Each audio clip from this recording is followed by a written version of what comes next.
Okay, for today's vlog, itong Chevy Spin for washover. So makikita nyo, madami na siyang gas-gas. May mga lubog na rin po siya.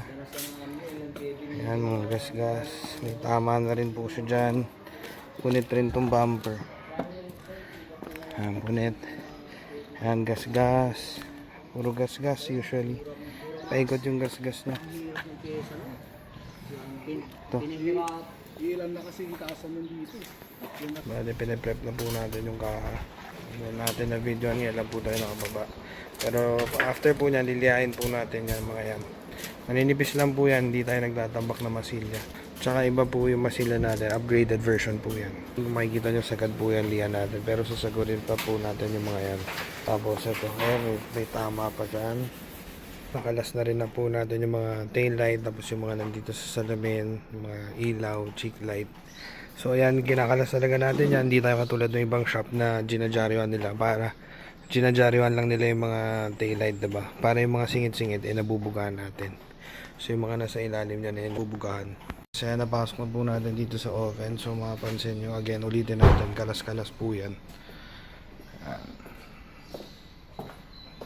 So may mga aabulan na lang tayo ng konti, tapos mamaya-maya pwede na po tayo makapag-pondo.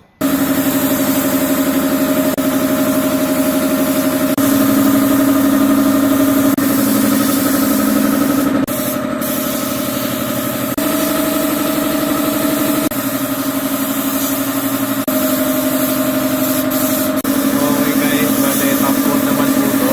First layer ng top coat natin. So ulitin ko, kung sa mga kasa or usually ang standard nila is 2 to 3 layers, natin 4 to 5 layers tayo. Pulido yan, hindi tipid sa material. So hindi natin tinitipid yung top coat para talagang makapal and makintab talaga siya.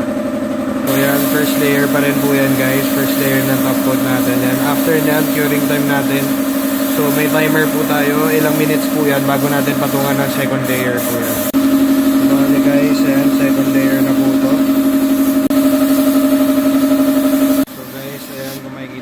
Third layer na po natin to. Nakikita nyo naman kung gaano kakapal. Usually yung mga ganyan, yan na, dyan na natatapos ko sa ibang shop kasi dadaanin na lang nila sa buffing. So guys, ito na fourth layer ng top coat po to. Ito na, napakakapal, napakaganda, napakakintab. So guys, makikita nyo yung difference, diba? Kung gaano kakapal. So bale, fourth layer na po natin to. So okay guys, bale yan, nakita nyo. Ito na po yung tapos ng ating pintura. So yung Chevy natin, ayan, napakakintab, nakita nyo naman. Hindi na natin naabutan yung final coating since may dumating tayong client. Pero makikita nyo naman, diba? Yung difference. Bagong tapos pa lang po yan. Napakakintab po. So drying time na lang po to and then pwede na natin i-buff to sa mga susunod na araw. So guys, ayun, para sa mga nagtatanong naman per panel. So starting price po tayo pati sa washover. Wala po tayo exact price dahil gawa ng syempre nagva-vary po dyan is kung gaano kalaking damage. Halimbawa, ito isang panel pero kung durog naman, so doon po natin ine-estimate yun. So bali tinitignan natin yung paint condition, body condition, tsaka sa paint condition usually kasi pag napinturahan na po yan ng mga acrylic or yung mga substandard, usually yung ginagawa natin ini-strip. Pangalawa naman po, halimbawa yung sasakyan nyo is faded po siya.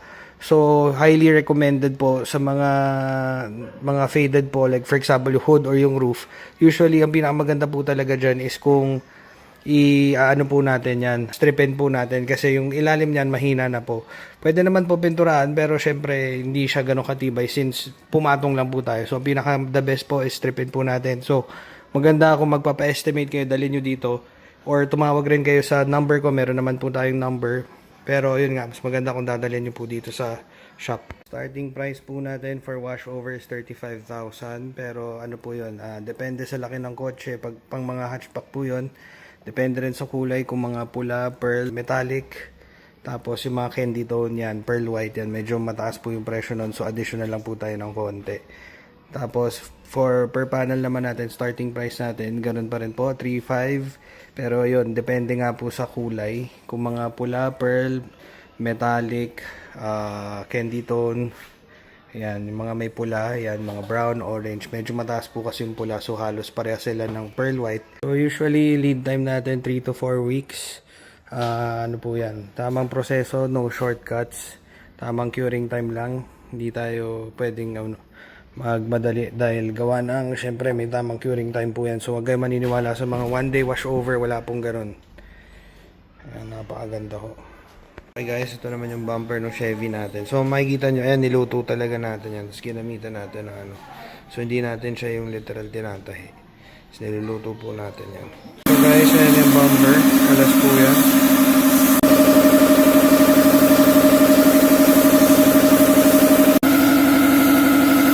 Napondohan na po natin ngayon yung bumper ng Chevy natin. Tapos itong mga gas cap, tsaka itong mga side mirror niya.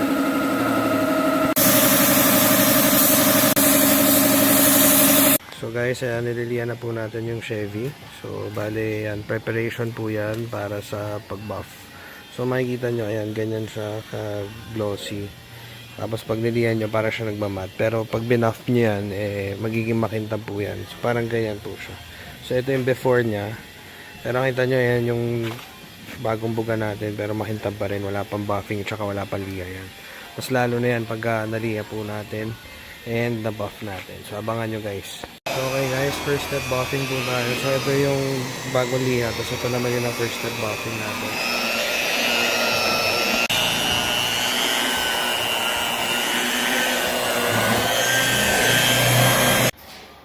So guys, yan, first step buffing pa lang po to. Makikita nyo. Puta natin yung sasakyan, napakaganda po. Diba? Napakaganda ng latag, tsaka yung kinang niya. So after nito, ilang steps, tas final buff. So bago natin final buff, ika-car wash muna natin po sa sasakyan. So itong bubong, halos kakasimula pa lang. Tutuloy na lang natin yan bukas. So guys, bago natin yung final buffing, kina-car wash muna natin yung sasakyan. Guys, ito na po yung ating Chevrolet. Yan, napakaganda po ng ating Chevy. Tapos makikita nyo naman, diba? Ultimo yung bato ng ano. Para siyang brand new na talaga. Guys, ayan na po. Kinuha na po ni Sir yung kanyang kotse. Diba? Napakaganda po. Wet look. So guys, ayan na po. Finished product natin. Ayan, nilabas na po natin. Napakaganda, napakaganda po na itong Chevrolet. Ayan, wala na po yung mga bangga at saka yung mga tama niya dyan, mga lubog-lubog, mga gas-gas. Quality materials lang po tayo dito ni Vanitec Auto Restoration. Ayan, maganda ng latag. By the way, explain ko lang, so itong mga kawl, mga usually mga namumuti na yan, tapos yung mga ganito, yan, nire-restore po natin yan. Free po natin yung sa washover promo natin, acid rain removal, tapos yung black trim restore, headlight cleaning, yan mga freebies natin.